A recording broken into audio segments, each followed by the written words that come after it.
तो देखिए, Iran America के बीच दूसरे दौर की शांति वार्ता को लेकर अब लगातार अलग अलग जगहों पर बैठ के और मीटिंगें और मुलाकातें शुरू हो गई हैं। आज दो खबरें महत्वपूर्ण हैं जो इस शांति समझौते से जुड़ी हुई है और साथ ही साथ ईरान और अमेरिका के बीच शांति समझौते के पहले ही किस तरह से कॉन्फ्लिक्ट यानी कि एक बार फिर से आमने सामने ईरान अमेरिका आ गए हैं, क्योंकि अमेरिका ने ईरान के जहाज़ों को जो रोका है उससे ईरान तिलमिलाया हुआ है और अब ईरान इसका जवाब देने वाला है। नमस्कार, मैं हूं नीलू। तो दो खबरों के साथ पहली खबर, ईरान के विदेश मंत्री अब्बास अराक्ची सोमवार को रूस पहुंचे थे। सेंट पीटर्सबर्ग में अब्बास अराक्ची की रूसी राष्ट्रपति व्लादिमीर पुतिन से मुलाकात हुई और उसी सरकारी समाचार एजेंसी तास ने बताया कि इस बातचीत का सबसे अहम मुद्दा ईरान अमेरिका संघर्ष रहा। देखिए, कहा ऐसा भी जा रहा है कि संघर्ष को लेकर तो बातचीत करेंगे, लेकिन बताया जा रहा है कि जो समझौता साल की शुरुआत में जनवरी महीने में रूस और ईरान के बीच यानी हथियारों को लेकर हुआ था, खास तौर पर उस पर भी बातचीत हुई है। और ये बातचीत किस तरह से और क्यों लग रहा है कि अब जो पीछे जो काफ़ी ज़्यादा बातचीत हुई हथियारों को लेकर, लेटेस्ट जहाज़ों को, जो जंगी जहाज़ हैं या फिर फाइटर प्लेन्स हैं या वेपन्स हैं, उसको देने को लेकर क्यों आखिर ईरान को इसकी ज़रूरत पड़ गई है और रूस से इस पर बातचीत हुई है। और कहा यह जा रहा है कि अब रूस भारी तादाद में भर भर कर हथियार ईरान भेजेगा। देखिए, ये समझौता पहले हो चुका था, लेकिन उससे पहले बातचीत संघर्ष को लेकर क्या हुई है वो आपको बताते हैं, उसके बाद फिर हथियारों की बात भी हम करेंगे।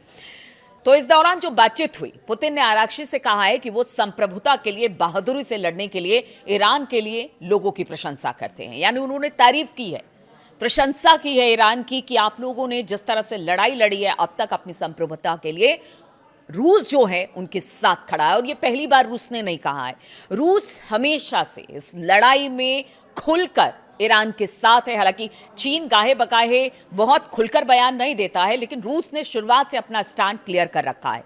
उन्होंने ईरान को मदद का भरोसा दिलाया है। राष्ट्रपति पुतिन ने कहा कि रूस पश्चिम एशिया में शांति बहाल करने के लिए ईरान और क्षेत्र के अन्य देशों के हित में हर संभव प्रयास करेगा। यानी वो ईरान के साथ भी है, शांति की बात भी करता है और जरूरत पड़ी तो इस लड़ाई की दिशा और दशा भी तय कर सकता है। पुतिन ने यह साफ कर दिया। पुतिन ने आराक्ची से कहा कि हम वो सब कुछ करेंगे जो आपके और इस क्षेत्र के लोगों के हितों की सेवा करता हो, ताकि यह सुनिश्चित किया जा सके कि जल्द से जल्द शांति स्थापित हो जाए। यानी शांति की बात रूस हमेशा से करता रहा है और उसका कहना है कि देखिए, पहले भी वो कह चुका है, जब स्थिति बहुत ज़्यादा बिगड़ गई थी, बीच में ज़बरदस्त हमले हो रहे थे एक दूसरे के ऊपर, यानी अमेरिका, इजराइल और ईरान में हमले हो रहे थे, उस वक्त भी कहा था कि देखिए, मिडल ईस्ट में अशांति पूरे दुनिया में अशांति का कारण बन सकती है, इसलिए ख़त्म किया जाए। इसलिए इस बात पर भी पुतिन का खासा जोर रहा कि शांति यहाँ पर स्थापित हो। पुतिन ने कहा कि पिछले हफ्ते मुझे ईरान के सर्वोच्च नेता का एक संदेश मिला। मैं आपसे अनुरोध करना चाहूंगा कि आप उनके लिए मेरा हार्दिक धन्यवाद और उन तक पहुंचाएं और इस बात की पुष्टि करें कि रूस भी ईरान की तरह अपने रणनीतिक संबंधों को जारी रखने का इरादा रखता है। यानी अगर दोस्ती की बात रूस कर रहा है ईरान के साथ, तो उन्होंने कहा कि जो सुप्रीम लीडर की तरफ से जो एक संदेश आया था, उन्होंने कहा कि हम भी चाहते हैं कि ईरान के साथ हमारे जो रिश्ते हैं और मजबूत और पुख्ता हो। और ये संदेश उन्होंने कहा कि आप अपने सुप्रीम लीडर अब्बास अराक्ची को कहा कि जाकर दे मेरी तरफ से।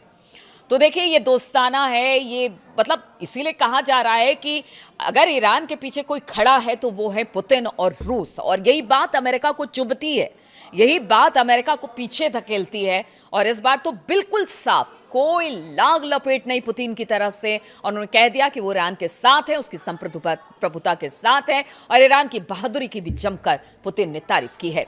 ईरानी विदेश मंत्री ने पुतिन के समर्थन की सराहना करते हुए कहा कि ये सभी के सामने साबित हो गया कि ईरान के पास रूस जैसे दोस्त और सहयोगी है। या ईरान ने भी शुक्रिया अदा किया है पुतिन का, जो ठीक मुश्किल समय में उसके साथ खड़े रहते हैं।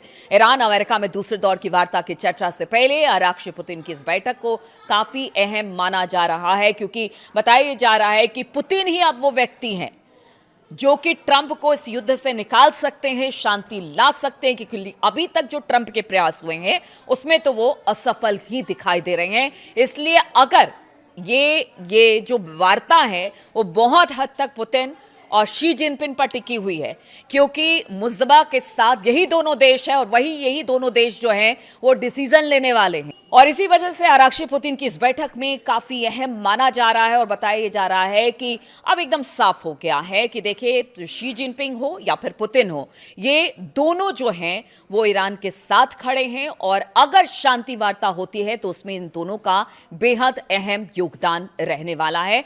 पुतिन जो हैं वो ईरान के साथ है। पुतिन ने कहा कि ईरान के लोग अपनी आजादी के लिए हिम्मत और बहादुरी के से लड़ रहे हैं। उम्मीद है कि ईरान के लोग इस मुश्किल दौर से जल्द ही निकल जाएंगे। और यही बात पुतिन लगातार कहते रहे और एक बार फिर से पूरी तरह से आश्वस्त कर दिया है। अब इसको लेकर व्हाइट हाउस और अमेरिका के भी कान खड़े हो गए हैं, क्योंकि उनको पता है कि पुतिन और शी जिनपिंग जिनके पीछे हैं उनको हराना बड़ा मुश्किल है।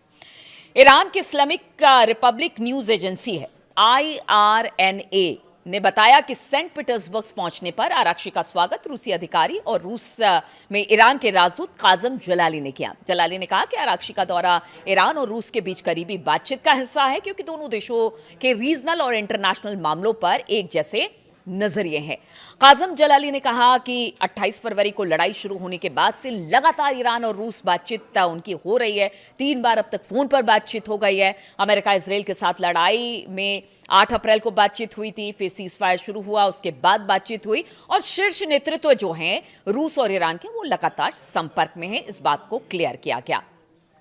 अब देखिए, दूसरी बड़ी खबर हम आपको बताते हैं। इधर बातचीत की प्रक्रिया में लगातार मुलाकातों का दौर चल रहा है, लेकिन दूसरी तरफ ईरान के जहाज को अमेरिका लगातार पकड़ रहा है, क्योंकि उसकी नाकेबंदी हॉर्मुज के आसपास है और इसी को लेकर 2 जहाज ईरान के उसने पकड़े हैं, जिसके बाद ईरान अब गुस्से में है और कहा यह जा रहा है कि अगर नाकेबंदी खत्म नहीं करता अमेरिका तो ईरान फिर कोई बड़ा कदम उठा सकता है, हमला भी कर सकता है। इस बार तो समुद्री लुटेरे का दर्जा ईरान ने अमेरिका को दे दिया। ईरान ने अमेरिका के हॉर्मुज स्ट्रेट के आसपास नाकेबंदी की और अपने जहाजों की जब्ती पर कड़ा एतराज जताया है। अमेरिकी सेना ने कथित तौर पर ईरानी तेल ले जा रहे 2 टैंकरों को जब्त किया। ईरान ने इस कार्रवाई की तुलना समुद्री लुटेरे से की है, जिस तरह से हमने आपको बताया कि इस बार बहुत हाश ईरान है। ईरान ने कहा कि खुले समुद्र में सशस्त्र डकैती और अंतर्राष्ट्रीय कानून का यह साफ साफ उल्लंघन करता है। इससे ईरान और अमेरिका के बीच तनातनी काफी ज्यादा बढ़ गई है और ये सब ऐसे समय में हो रहा है जब दोनों पक्षों में वार्ता के अगले दौर पर चर्चा चल रही है। ईरान के विदेश मंत्रालय के प्रवक्ता इस्माइल बगाई ने अपने एक्स पोस्ट में कहा कि दुनिया समुद्री डाकुओं की वापसी देख रही है। अमेरिकी अधिकारी कानूनी वारंट का इस्तेमाल करके उस चीज को सही ठहरा रहे हैं जो अधिकारी झंडे की आड़ में की गई गैर कानूनी लूट बताई है। अमेरिका को इस तरह की कार्रवाई को रोकना चाहिए, बगई ने कहा है ये बात। अब अमेरिकी अधिकारियों की तरफ से स्पष्टीकरण आया। उन्होंने कहा कि टैंकरों के जब्त करने के कदम का बचाव किया और इसे कानून लागू करने की एक वैध कार्रवाई बताया।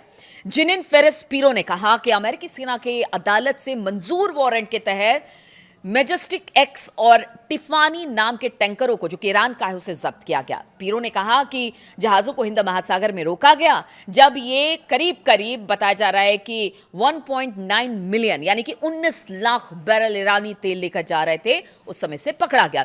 पीरो ने कहा कि यह कार्रवाई अवैध तेल नेटवर्क को तोड़ने और प्रतिबंधित संस्थाओं को मुनाफा कमाने से रोकने के बड़े प्रयासों का एक हिस्सा है। अमेरिकी एजेंसियां राष्ट्रीय सुरक्षा सहयोगियों के साथ मिलकर ऐसे मामलों की जांच, निगरानी और कार्रवाई कर रही है। अमेरिका की फोर्स आगे भी इस तरह के एक्शन लेती रहेगी। लेकिन आप समझिए, अगर इसी तरह का एक्शन लेती रही तो फिर ईरान भी कोई बड़ा कदम उठाने की तैयारी कर सकता है। और कहा इसीलिए जा रहा है कि ईरान ने कहा है कि न्यूक्लियर डील पर बातचीत बाद में होगी, पहले हॉर्मुज खोलने, वहां से नाकेबंदी हटाने की उन्होंने कहा हम हॉर्मुज खोल देंगे, आप नाकेबंदी हटाइए, क्योंकि नाकेबंदी हटना ईरान के लिए भी बहुत जरूरी है। क्योंकि इसके तेल कारोबार को लेकर जिस तरह से ट्रंप ने टिप्पणी की थी कि तीन दिन में पाइपलाइन फट जाएगी, तो कहीं ना कहीं उससे ईरान की चिंता है और रोजाना लाखों करोड़ों का नुकसान इस वक्त ईरान को हो रहा है। इसलिए ईरान अब कह रहा है कि आप नाकेबंदी हटाइए, हॉर्मुज हम खोलेंगे, पहले स्पष्ट सहमति, बाद में फिर परमाणु कार्यक्रम पर बातचीत होगी। और ऐसा नहीं करता है तो इसीलिए कहा जा रहा है कि ईरान कोई बड़ा हमला कर सकता है। और इधर रूस से जो मुलाकात हुई है, रूस ने कहा है कि ईरान के साथ है और साथ ही जो हथियारों की डील जनवरी के महीने में हुई थी रूस और ईरान के बीच में, क्योंकि अगर ये बातचीत नहीं होती है तो फिर एक बार फिर से वॉर छिड़ेगा, इसमें हथियारों की जरूरत होगी और ये जरूरत कौन पूरी करेगा? वो रूस करेगा। इसलिए कहा जा रहा है कि अब भर भर कर हथियार भी रूस से ईरान पहुंचने वाले हैं, बातचीत भी चल रही है और साथ ही साथ एक दूसरे को धमकी देने का भी दौर लगातार चल रहा है। इस बीच में और क्या अपडेट आती है, इस बीच में क्या खबरें और आती है, ये जरूर हम आपसे साझा करेंगे। फिलहाल बहुत बहुत शुक्रिया मेरे साथ इस वीडियो में जुड़ने के लिए।